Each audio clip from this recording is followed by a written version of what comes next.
Well, today I'm going to do a demo for what's called angular momentum, or as I sometimes like to describe it, spinnedness.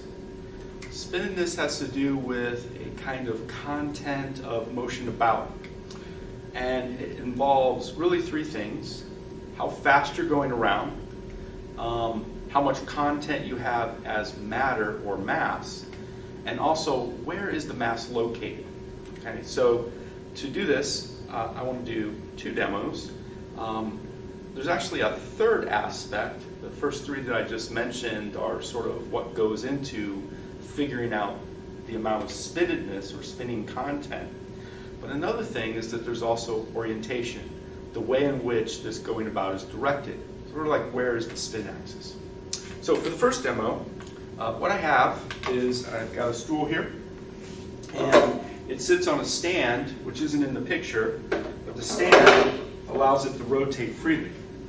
And I'm going to sit on this, and I'm going to do an experiment kind of like what you've seen before, maybe with an ice skater, such as in the Olympics or something like that.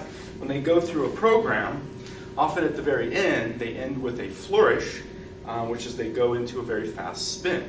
So I've got these two fairly heavy weights here. I'm going to hold them out at the extensions of my arms. I'm going to set myself to spin on the stool, and if I pull the weights in, I go faster. And if I put the weights out, I slow back down to where I was before. So what happened there? The going faster or slower is not the spinnedness by itself. Rather, my spinnedness never changed. In other words, the content of spinning didn't actually change. I sped up or slowed down, but I also moved where the mass was located with respect to my spin axis, which is here on the stool. I'm going around in this direction. Okay? So the total amount of angular momentum was the same all the way throughout. But if I change something, where something is at, or how much I've got, or something like that, it changes. Why is it important for astronomy? There's two reasons. First, it turns out angular momentum isn't something you can get rid of. You can share it, you can trade it, you can move it around, but you can't really get rid of it. And in astronomy, although everything is in motion very frequently, things are in motion about each other. The Earth revolves around the sun. The Earth spins on an axis.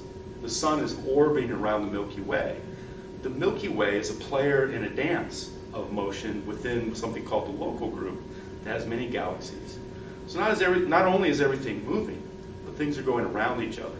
So this angular momentum, this concept, this principle that you have to respect how much going around or spinnedness or spinning content you have is a useful property for understanding motions in astronomy.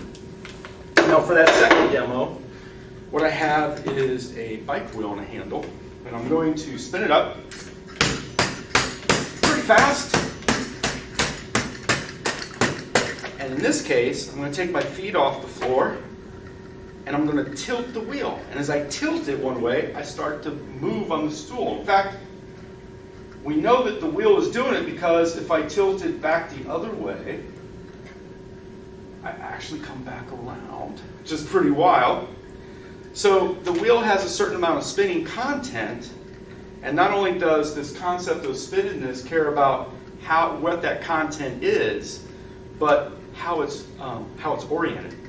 So if you change the orientation, you get a back reaction. And that's actually how gyroscopes are used to control things like satellites in space, how to control their pitch and roll and different things like this.